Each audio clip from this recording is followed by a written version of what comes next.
नमो सिद्धाणं नमो आयर्याणं नमो वज्रायाणं नमो लोये सर्वसागुणं वन्दितु सब्बसिद्धि द्रुमचलमनुभवं गैं पते बोच्यामि समय पावड बिडमो स्वह केवली बड़िदम। मैं क्या चाहूं नाथ आप से कहाँ समाधि हो, जहाँ हमारे गुरु विराजे वहाँ समाधि हो। पार्श्वनाथ का समविसरण थल नैनागिर जी हो, मेरा अंतिम मरण समाधि तेरे दर पर हो। बोले अनंत अनंत सिद्ध परमेश्वरी भगवान देवादिदेव मूल नायक आदिनाथ भगवान की, शासन नायक महावीर स्वामी की, आचार्य भगवंत कुंद कुंद स्वामी की, आचार्य भगवंत विराग सागर जी महाराज की, आचार्य भगवंत विशुद्ध सागर जी महाराज की, आचार्य गुरुवर 108 विभव सागर जी महाराज की, द्वादशांग जिनवाणी माता की,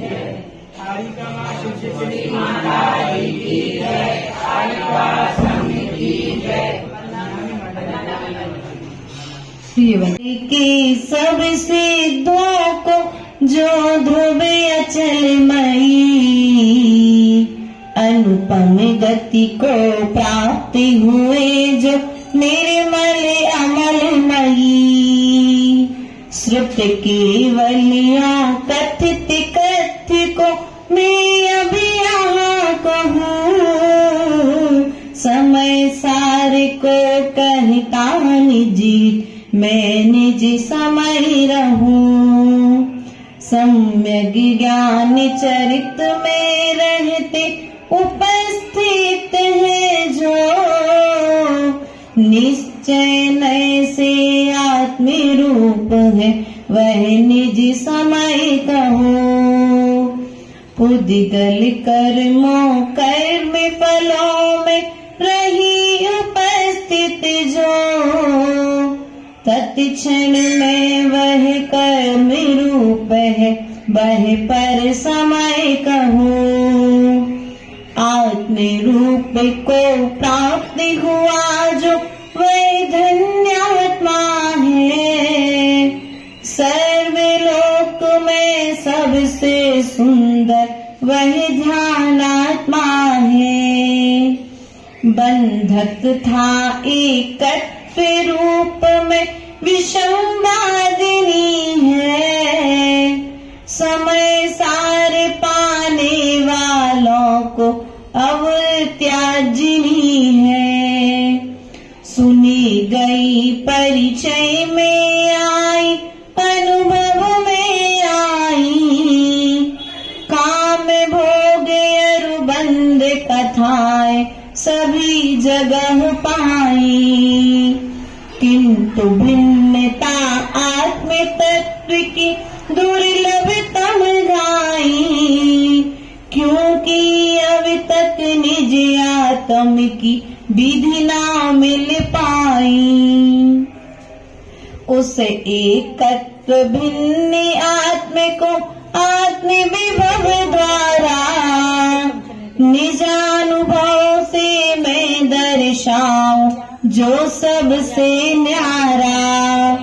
उसे प्रमाणिक मानो भविजन धारण उसे करो, किंतु कहीं मैं चूक न जाऊं छलना ग्रहण करो।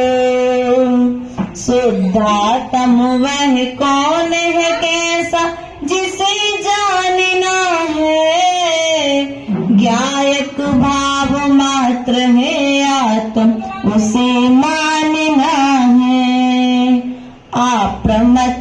प्रमत्त नहीं वह शुद्धात्म जानो, जो है सो है ज्ञायक ज्ञायक ज्ञायक ही मानो। सम्यक चारित सम्यक दर्शन सम्यक ज्ञान कहे, ज्ञानी के व्यवहार कथन से तीनों भाव रहे। निश्चय नय से ज्ञानी नहीं है दर्शन चारित ना, ज्ञानी केवल ज्ञानी ही है ज्ञायक शुद्ध सही। ज्यों अनारी को अनारी भाषा बिन समझा पाना, त्यों व्यवहार कथन बिन निश्चय असत्य बतलाना। यह व्यवहार तथा निश्चय में साधन साध्य कहे, एक दूजे के पूरक ही है सुत निर्बाध रहे। जो निश्चय से श्रुति बुद्धि द्वारा निज शुद्धात्म को, सम्मुख हो अनुभव कर जाने श्रुत केवल है वो। विश्व प्रकाशन करने वाले इस जन ये करते, व्यवहार शास्त्र के ज्ञाता थिर हो निश्चय में रहते। द्वादशांग श्रुत को जो जाने श्रुत केवल है वो, निज आत्म में समग्र सुत है सुत केवल ही कहो। आत्म तत्व को जो पहचाने वह सब कुछ जाने, आत्म तत्व को जो ना जाने वह कुछ ना जाने।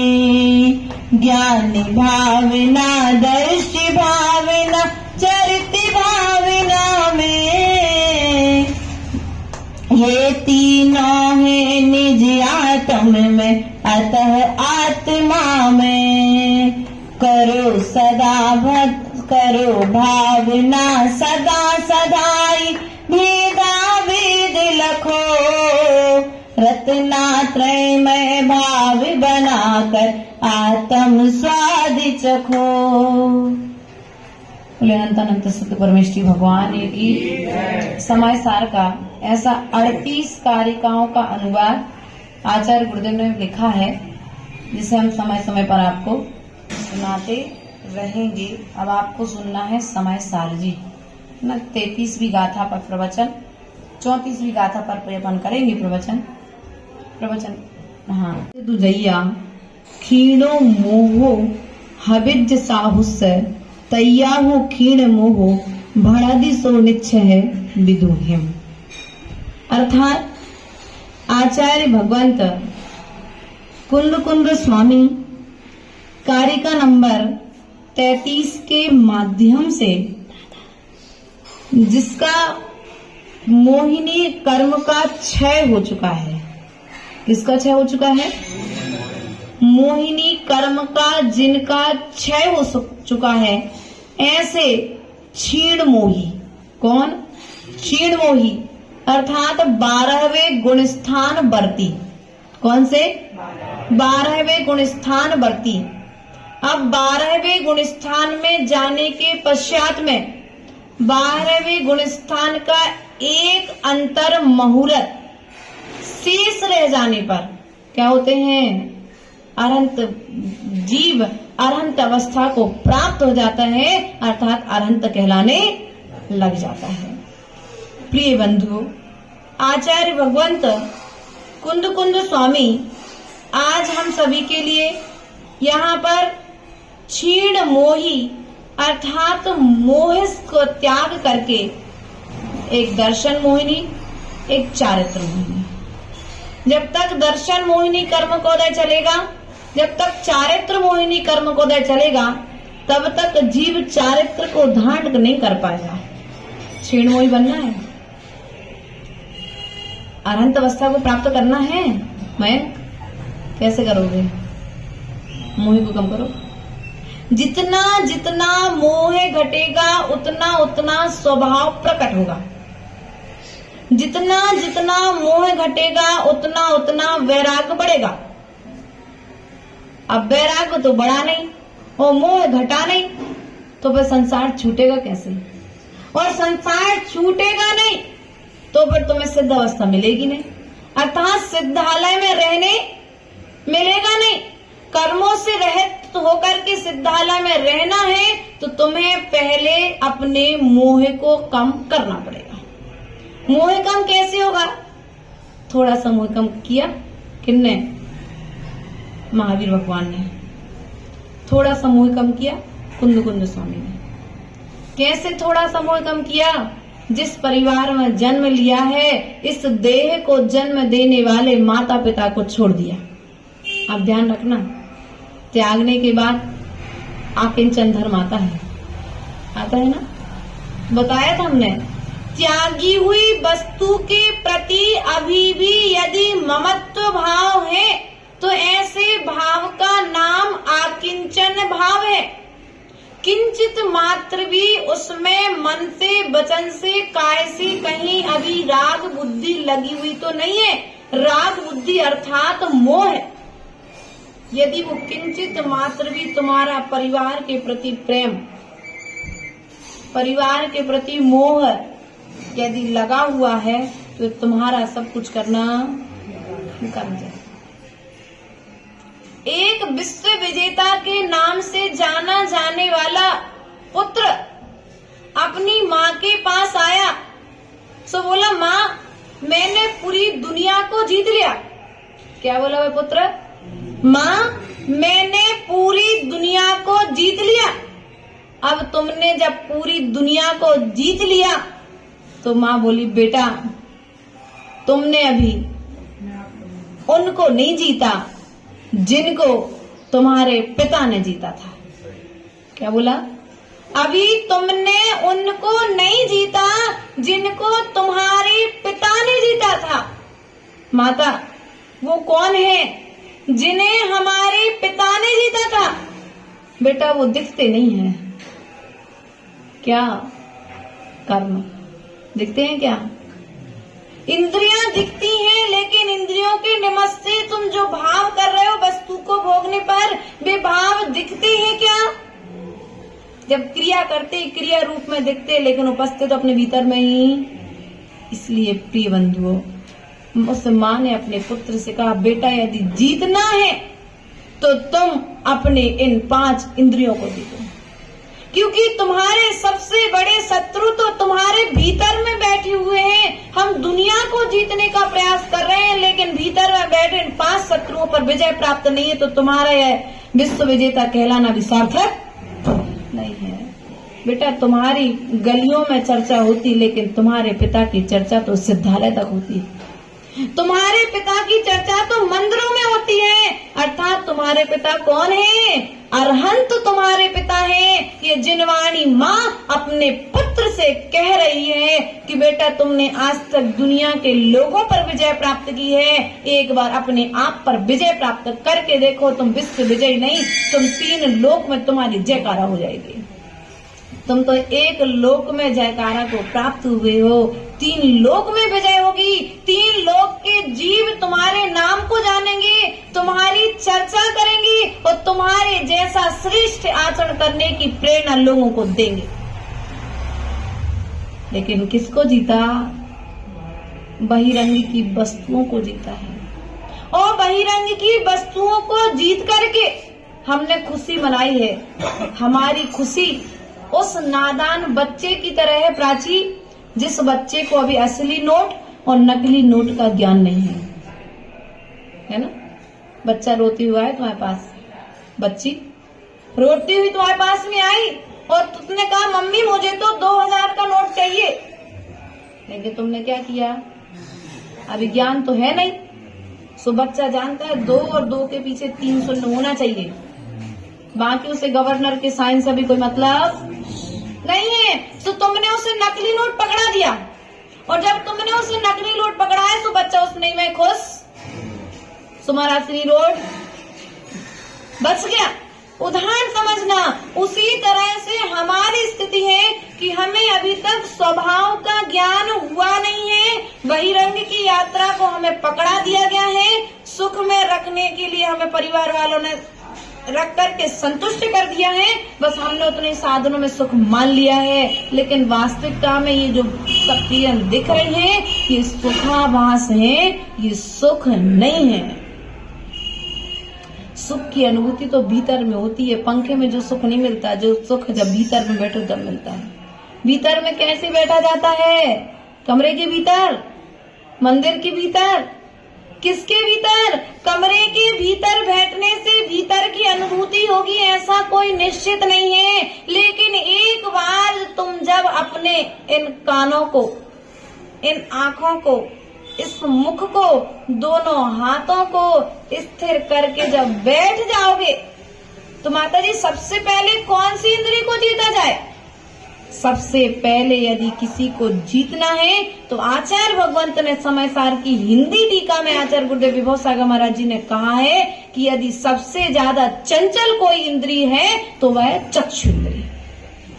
हाँ नवनीत, सबसे ज्यादा चंचल यदि कोई इंद्रिय है तो वह चक्षु इंद्रिय है। क्योंकि जो तुम्हें दिखाई देता है, दूर की वस्तु सुनाई नहीं देती लेकिन दिखाई देती है।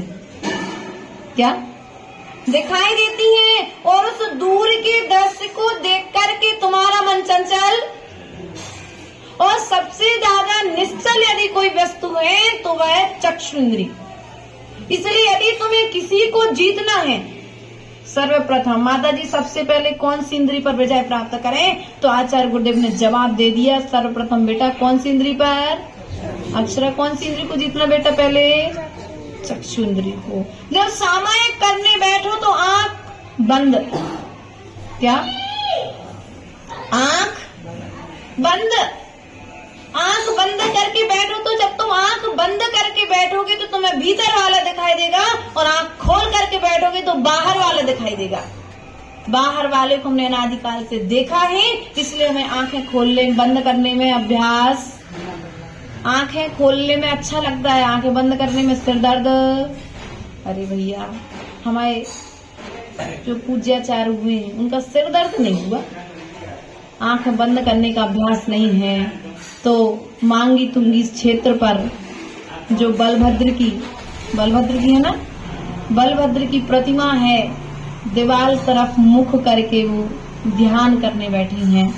तो हम इतना कर लें, यदि हमारा उपयोग भटकता है, क्योंकि दुनिया को समझा नहीं सकते, स्वयं को समझाने के लिए इतना प्रयास कर लो कि मैं सामायिक करने बैठ रहा हूं, अब सामायिक के काल में मैं दीवार की तरफ मुख करके बैठ जाऊं।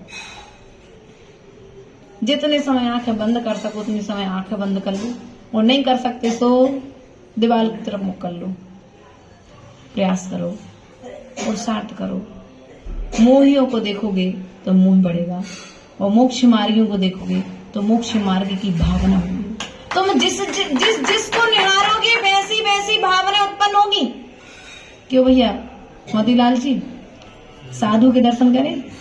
पिछले साल चातुर्मास हुआ तो उदार सागर महाराज जी के करे भैया। आपने क्या नाम? सुरेश भैया। उदार सागर के दर्शन करें?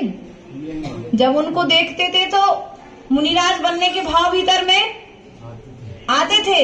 जब जब हम मुनिराज को देखते हैं तो हमें लगता है सच में यही हमारा रियल स्वरूप है, यही वास्तविकता है। लेकिन जैसे ही पलट के देखते तो पत्नी पीछे नहीं। यार सच्चा संबंध तो हमारा।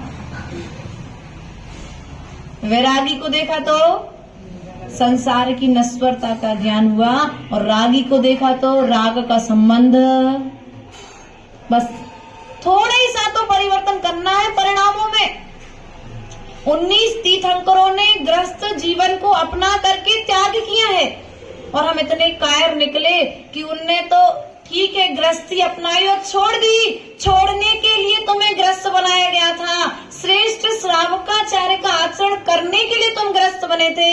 लेकिन तुम क्या हुए? उस ग्रह में जाकर के ग्रस गए, और ग्रस करके तुम घिस घिस करके फिर पहले चेहरा अच्छा चमकता है, वह धीरे धीरे जैसे चप्पल घिसती जाती है तुम्हारा वजन के साथ साथ में से तुम्हारा शरीर भी थोड़ी झुर्रियां आ जाती हैं, थोड़े दुबले हो जाते हैं, थोड़े से काले पड़ जाते हैं। क्यों? अब घिसना प्रारंभ, क्योंकि तुम गृहस्थ हो, गृहस्थाचार्य का पालन नहीं कर रहे हो, इसलिए तुम घिस रहे हो। यदि गृहस्थाचार्य का निर्दोष पालन करोगे तो तुम्हारा जीवन भी इस आकाश में चंद्रमा की तरह चमकेगा। जैसे शरद पूर्णिमा का चंद्र अपनी 16 कलाओं के साथ निकलता है, पूरे ओज और तेज के साथ निकलता है, जैसा चंद्रमा शरद पूर्णिमा के दिन निकलता है, शायद अन्य पूर्णिमाओं के दिन ऐसा चंद्रमा नहीं निकलता है। और हम अपने ओज और तेज को ना जान करके हम उस राग के कारण से संसार में हम क्षीण मोही होना चाहते हैं, हम क्षीण कसाई होना चाहते हैं, लेकिन स्थिति क्या है? मोह का त्याग है, मोह का त्याग। और जब मोह का त्याग नहीं करोगे तो संसार को जीतोगे कैसे? उस माँ ने अपने पुत्र से कह दिया कि बेटा, जब तक तुम अपने भीतर बैठी इन 4 कसायों को नहीं जीतोगे तब तक तुम्हारा विश्व विजय कहलाना सार्थक नहीं है। किन के नेता बनोगे भैया सिंथिल? देखो उपयोग की दशा देखो, श्रीमती सिंथिल किन किन की नेता बनोगे? एक बार स्वयं के नेता तो बन जाओ, अपने आप का स्वयं का नेतृत्व करना प्रारंभ कर दो। हमने दुनिया के लोगों का नेतृत्व किया है, उनकी समस्याओं के समाधान किए हैं। कहीं नल नहीं है तो नल लगवा दे, कहीं पानी नहीं है तो पानी करवा दिए, जहाँ सड़क नहीं है वहाँ सड़क करवा दी। लेकिन एक बार भीतर का स्वयं का नेतृत्व करके स्वयं के भीतर की समस्याओं को मिटाया कि नहीं मिटाया? परिवार की समस्याओं को मिटाने में समय चला गया, समाज की समस्याओं को हल करने में हमारा समय निकल गया, लेकिन भीतर में जो समस्याएं बन करके बैठे हैं कर्म, इन कर्मों की समस्याओं को हटाया कि नहीं हटाया? भैया तुम पड़ोसी के घर का नल सुधरवाओ और घर के नल से पानी बहता रहे तो क्या कहें समाज वाले? हैं? अब बोलो क्या कहे? तुमने समझत हो, तुमसे बराबर कूद मूर्ख। पूरी दुनिया की सड़क बनवा रहे लेकिन घर के बाहर में खुदा हुआ। बोलो तो हमारी स्थिति भी कुछ इस तरह की है कि हम दुनिया को सुधारना चाह रहे हैं और स्वयं बिगड़े हुए, स्वयं को अच्छी सलाह दे रहे हैं लेकिन स्वयं के परिणाम बिगड़े हुए। बोलो तो है कि नहीं है? स्वयं मोह से ग्रसित हैं लेकिन दूसरे से कह रहे सुमोह। स्थिति किससे खराब है? खतरे में गाड़ी तुम्हारी है, दूसरे को सलाह दे रहा है बेटा आगे जाओगे तो मोड़ थोड़ा सा, और जैसे ही तुम पहुंचे सो। क्यों? क्योंकि हम दूसरे को टॉर्च दिखा रहे थे और टॉर्च दिखा करके हम हमारा उपयोग अपने ऊपर में, बल्कि टॉर्च का मतलब ये था कि उस टॉर्च को एक बार तुम दुनिया को देखने के लिए चालू करते हो, उस टॉर्च को एक बार अपनी तरफ करके तो देखो कि मैं क्या हूं। कभी टॉर्च से तुमने अपनी कॉलर के बटन देखे क्या है? अपनी टॉर्च से अपनी कॉलर के बटन देखे क्या? टॉर्च का प्रयोग तुमने सदा दूसरे को देखने में किया है। एक बार उस टॉर्च के माध्यम से तुम अपने आप के लिए देख लेते, अर्थात ये आंखें टॉर्च की तरह हैं। इन आंखों से हमने संसार को निहारा है। एक बार स्वयं के स्वभाव को निहार लेते तो समय सार सुनना और समय सार पढ़ना सार्थक हो जाता, समय सार किताबों में नहीं रह जाता, समय सार हमारे भीतर में आ जाता। थोड़ा सा अपने भावों को स्थिर कर लेते तुम, लेकिन समय सार सुनने के लिए समय तो है, लेकिन समय सार के आचरण को भीतर में लाने का समय, ऐसा समय सार तुमने अनादि काल से सुना है और अनादि काल से सुनते आ रहे हैं और अनादि काल तक सुनाने वाले मिलेंगे। लेकिन यदि भीतर में वह समय सार नहीं जाएगा तब तक तुम्हारा कल्याण होने वाला। भूख रोटी देखे से नहीं भरत, पेट भरत। भूख थाली देखने से भूख शांत नहीं होती है। उस थाली को तुम्हें अपने हाथों के पुरुषार्थ के द्वारा, मुख और जीभ के पुरुषार्थ के द्वारा ग्रहण करना पड़ता है। उसी प्रकार हमने तो थाली लगा दी समय सार की। अब तुम्हें जो जो अच्छा लगे सो ग्रहण कर लो, नहीं लगे सो तुम्हारी तुम प्रिय बंधुओं। परिवर्तन कहीं बाहर से नहीं आता है, परिवर्तन तुम्हारे भीतर से आता है। कहाँ से आता है? परिवर्तन भीतर से आता है, और भीतर में जाए बिना परिवर्तन आएगा नहीं। इस बात का श्रद्धान रखना। तुम्हारी माँ तुम्हें रोड पर थाली ला करके नहीं देगी। हमारी जिनवाणी माँ ने जो भोजन बनाया, उस भोजन को ग्रहण करने के लिए तुम्हें तो अपने भीतर में जाना पड़ेगा। कहाँ पर जाना पड़ेगा? तुम्हें अपने, और जब तक भीतर में जाओगे नहीं तब तक तुम भोजन को ग्रहण कर पाओगे नहीं। इसलिए पुरुषार्थ और प्रयास ये करो कि तुम इस समय सार को सुनकर के अपने जीवन को सार गर्भित बना लो। कैसा बनाना है भैया? अपने जीवन का सार, दूध का सार। क्यों माताओं बड़ी चतुराई से दूध का सार प्राप्त कर लेते हो? दूध का सार, घी, दूध का सार बड़ी चतुराई से घी प्राप्त कर लेते हो। तिल का सार, तेल, बड़ी चतुराई से उस तिल में से तेल निकाल लेते हो। उस केले के पत्ते का सार क्या है? कपूर। इसलिए पुरुषार्थ ये करो कि तुम सब चीजों का सार निकालना तो जानते हो, लेकिन जीवन का सार यदि तुम्हें प्राप्त करना है तो समय सार को सुनना पड़ेगा, और सुनने के बाद उसका आचरण करना पड़ेगा। क्योंकि सुनने मात्र से कर्मों की निर्जरा नहीं होगी, आचरण करने से कर्मों की निर्जरा होगी। श्रद्धान करना, विश्वास करना। जब भी तुम मुनिराज बनोगे, और भगवान मुनिराज बनना आसान है, लेकिन भगवान बनने के लिए तुम्हें समय सार का अवलंबन लेना पड़ेगा। समय सार का अवलंबन लिए बिना तुम भगवान नहीं बन सकते हो, क्योंकि निश्चिंतता समय सार से आएगी, अर्थात तुम्हारे स्वभाव से आएगी। तो प्रयास और पुरुषार्थ ये करो, स्वभाव में डूबो। नदी में तो डुबकी खूब लगाई है, बड़ा आनंद आता है ना? नदी में, स्विमिंग पूल में जाते आजकल वो बन जाते हैं। नदियां दिखती कहाँ हैं आजकल? सूख गई, इतना पानी खींच लिया लोगों ने मोटर डाल के, स्विमिंग पूल बन गए, घरों के ऊपर बन गए बड़ी सी हौदी। क्यों भैया चाचा जी? बड़ी हौदी, अपनी भाषा में बुंदेलखंडी में सही बड़ी हौदी बना ले, उसमें लोरन लगे, सो अंग्रेजों ने कह दी भैया स्विमिंग पूल है ना? उसमें क्या किया तुम लोगों ने? उसमें जब नहाते तो कैसा लगता है? बोलो तो तुम और देसी करे जैसे तुम और कहूँ गई नहीं हो।